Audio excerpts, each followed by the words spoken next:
Just a heads up, this is probably going to be, without a shadow of a doubt, the most controversial message that I've ever shared on this given platform.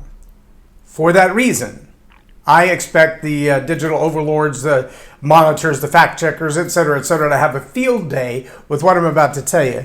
And so I'm going to ask you if you agree with this message vehemently, or if you disagree vehemently, please share it. Engage in the conversation. Get other people aware of what we're going to talk about today, because I believe this is a big deal, and I believe in less than 30 days, what we have known as a lifestyle hangs in the balance. Welcome to Leading Leaders Podcast, 5-minute videos, 5 days a week. I'm J Loren Norris with Leading Leaders Podcast. Now, I know there are people on both sides and both extremes who look at a man like Donald J. Trump and they say, how could you call yourself a Christian and support his politics or his character or the things that he said, et cetera, et cetera, et cetera. But I also think there's an extremely valid point to ask exactly the same question of the other candidate. If you listen to the comments made about racism, about the way that he touches little girls, about the way that he sniffs people's hair, and the challenge is that there's an extremely different way that the two people are portrayed, especially in the media. Now, having said that, I don't want to say anything else more about the two front-runner candidates, the two people that it seems we're voting for, personality versus personality. Because if you haven't caught on yet, the election is not about these two people, period. It's not. Nothing in it is. Ask yourself this question. What did the Representative Cortez mean when she said, "We will not be going back to brunch"? See, here's a little hint.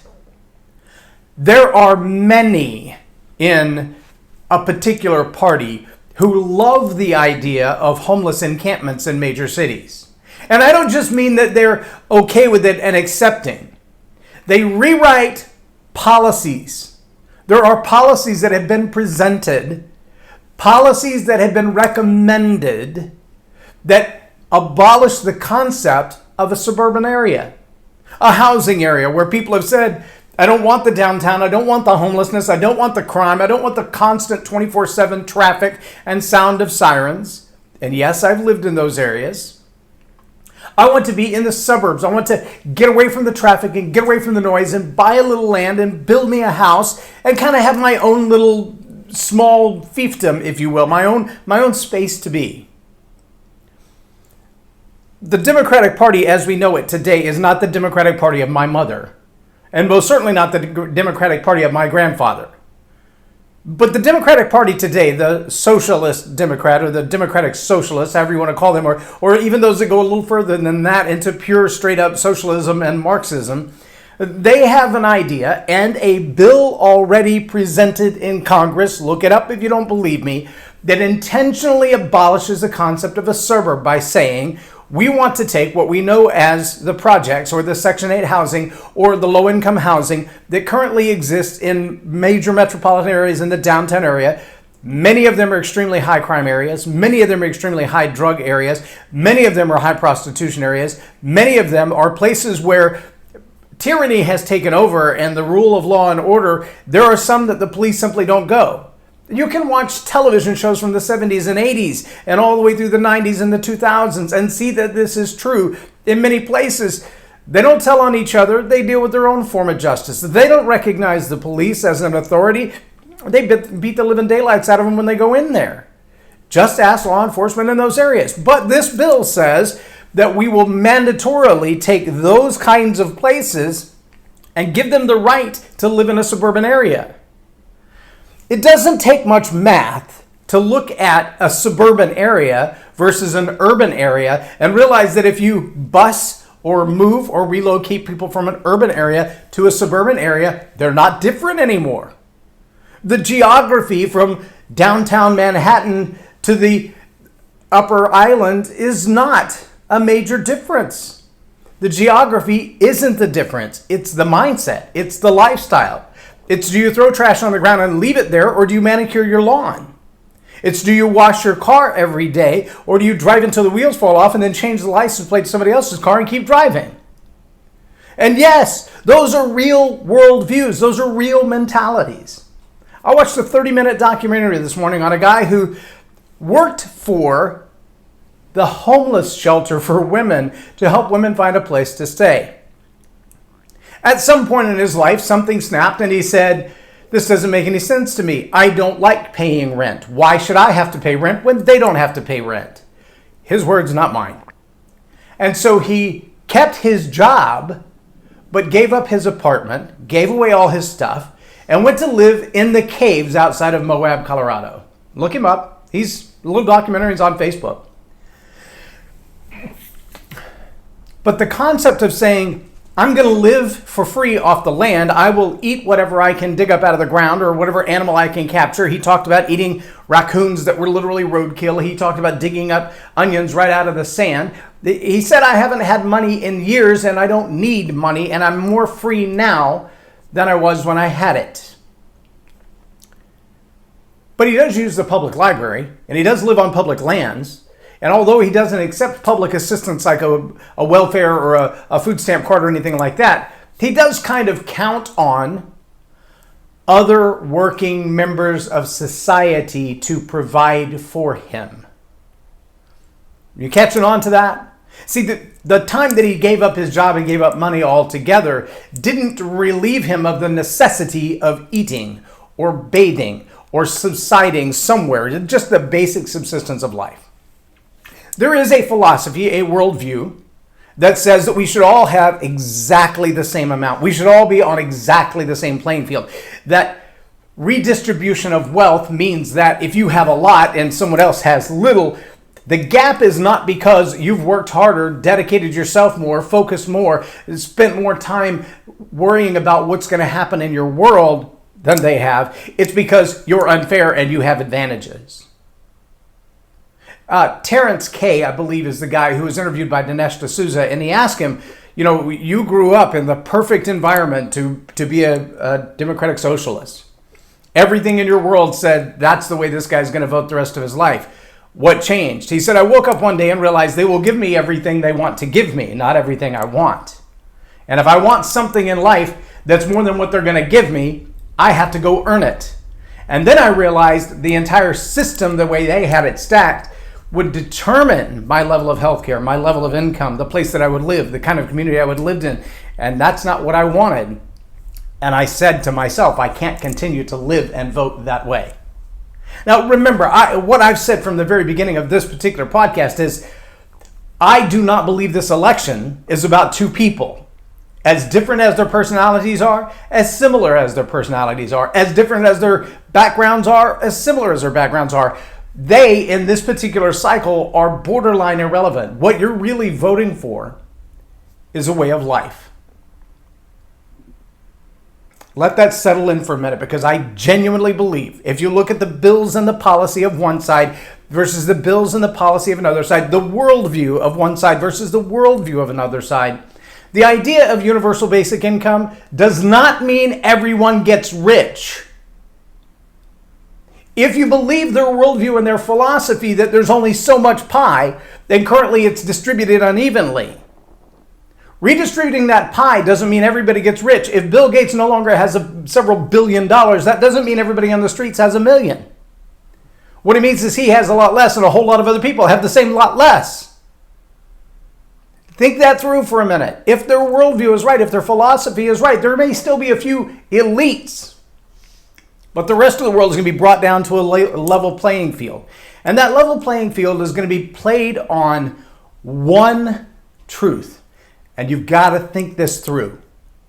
How many headlines have you seen in the last 20 years where the headline is very salacious? The headline of the newspaper, the headline that shows up under social media, even the little trickle on the bottom of the news on the screen. You read that and you think, wow, that's horribly offensive. I can't believe that. But when you watch the news report, it doesn't seem like it's anything about what was in the news headline.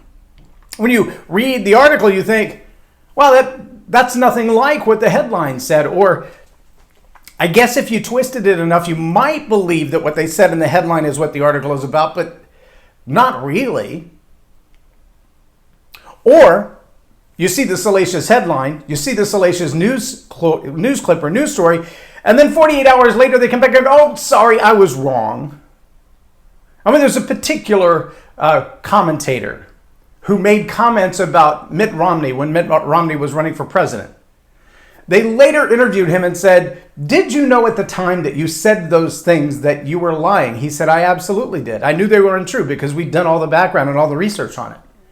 They said, well, why would you go on national television then and say that? And he said, well, the SOB's not our president, is he? The ends justify the means. No matter how large or small the media outlet, there are people who are willing to lie to your face, to smack you in the head with a broom and then tell you, no, it was a hug. To smack you again with a broom and tell you, seriously, I'm just hugging you. To hit you a third time, a fourth, a 56th time and go, it's just a hug. They're that brazen and lying to you. And then there are some who are just going to come straight out and tell you, you've been lied to so long, let me tell you what I'm going to do to you, and I'm going to tell you now you're going to like it. And something reminds me of that old movie where the boys were at the school and the principal would smack them with a board and they would say, thank you, sir, may I have another? That's the place that we've reached in our society where you can be lied straight to your face. And you don't know if you should believe them or not because you don't know if they're going to recant their idea in 48 hours and say, I was just joking. It's like every political campaign ad, every media news story should have the JK right after it. Just joking. Just kidding. I was just making it up because it fed the monster of opinion. If you believe that what's going on in Minneapolis, what's going on in San Francisco, what's going on in LA, what's going on in New York, with extremely high taxation, with average Joe people moving out because they can't get jobs, they can't go to work, the life there will never return to what it was a year ago. And it's by design. AOC was not kidding when she said if we win in November, you will not be going back to brunch. Everyone will live like San Francisco. The concept of urban areas and suburban areas, they will be merged together. 5G will be everywhere, autonomous cars, autonomous law enforcement. They will do whatever they want to do, and you will like it. Thank you, sir. May I have another? And if you think I'm exaggerating, stop listening to the media, stop listening to me, and go read the bills they proposed. Read the definitions and the explanations. Read the descriptions of the organizations they support. An example, one candidate said, I don't really support the Green New Deal. But his running mate is the co-author of that bill. I don't care what label you put on a pig. It's still a pig. I don't care how much lipstick you put on a pig. It's still a pig. The same candidate has said, I absolutely will get rid of fossil fuels. And at the same time, I have no desire to get rid of fossil fuels. I will end fracking. I won't end fracking. Yes, both of them have lots of flaws, but we're not voting about them. We're voting about the kind of society that we will live in. Will we look like Russia in the 70s and 80s? Or we look like America 3 years ago, 5 years ago, 15 years ago? If you enjoyed the prosperity, whether it was under Bill Clinton, under George Bush, or under Barack Obama, if you enjoyed the prosperity of a free market society, what you're voting for in November is whether we will continue to be a free market society or whether we will all live like the people in downtown San Francisco and downtown LA with high crime, high homelessness, everybody waiting on a check from the government, nobody being a producer in society because there will be no reward for it. It will not matter how hard you work, your paycheck will be the same. It will eventually all be leveled out, and there will be no billionaires and hundredaires. They will all be the same. But I promise you this, it's not going to pull everybody up to the same level. It's going to pull down the highest level, to the lowest common denominator, because that's how socialism works. By the way, lest you think I'm kidding or you think I'm crazy, go back and look it up. The understandings, the worldview of socialism, communism, and Marxism are so much the same. You may think they're different because the labels have been addressed differently. They're not. their practices, their policies, their expectations, the way they treat humans are the same. Now, I'm going to challenge you, a little group that I've been doing some work with over the last few months. I want you to Google the name Bruce Carter and Trump. Just Google it. Find what you can. You can also Google Bruce Carter and Bernie Sanders because he did a lot of work for that campaign as well. But then I want you to go to pickupyourbaton.com. The little card is really simple. The mission is to capture a minimum of 200,000 undecided voters in each 2020 battleground state. The plan is to educate those traditionally disconnected from politics on a daily basis, like black men, undecided voters, and first-time voters. Why? Because there are a whole lot of people out there who don't realize that in the inner cities, sometimes people are just going, I just want a little help. I just need a little help. I just need, help me keep my lights on this month and I'll make it next month. And many of those people have been fed the line that I believe is a misleading lie that we'll take care of you, we'll take care of you, we'll take care of you. Just vote for us and we'll take care of you. And really what they're saying is, just trust me, give me your vote, I'll give you a little something for it. It's bribery. It's not really taking good care of you. It's really not with your best interest at heart. It's about power and control. But we'll give you a little something if you just keep giving us your vote, because your vote is power. Your vote is the power to take back your own life. Your vote is the right to decide how you will live your life. And if you're okay with the rest of your life looking like downtown San Francisco, downtown LA, the streets of Minneapolis right now, then they can gladly have your vote because that's the life that's coming. Look at Venezuela. Look at Cuba. Look at any of the countries that have gone socialist. And it only takes a generation to go from prosperity to control. If you think you're voting for two different personalities and you like one man's hair, you don't like the other. You like what he said 10 years ago, 2 years ago, or 10 minutes ago. You better understand they both will lie through their teeth. They both are humans and they have enormous character flaws. Neither one of them is perfect by any stretch of the imagination. But you better ask yourself about the worldview, about the ideas, about the nature of society 4 years from now, 45 days from now, 4 months from now. Because I promise you this, your vote counts. What you're not voting for is one personality versus another. What you are voting for is, will we be the America we were? Jobs, opportunity, freedom to move about the country, freedom to go about your daily business, free to live where you want to live, that we've seen over the last 200 plus years. Or will we be today's Cuba, today's Venezuela, or the 1980s USSR? That's what you're voting for. I hope you're voting.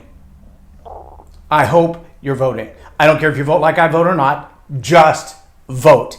Get out there and make your voice heard. And be realistic about what you want for life. The idea of universal basic income will not make you rich. It will barely make you get by. Healthcare for everyone will not be the best healthcare you can get. It will be barely enough to get you by. Just look it up. Do your homework. Don't be static. And don't vote in ignorance.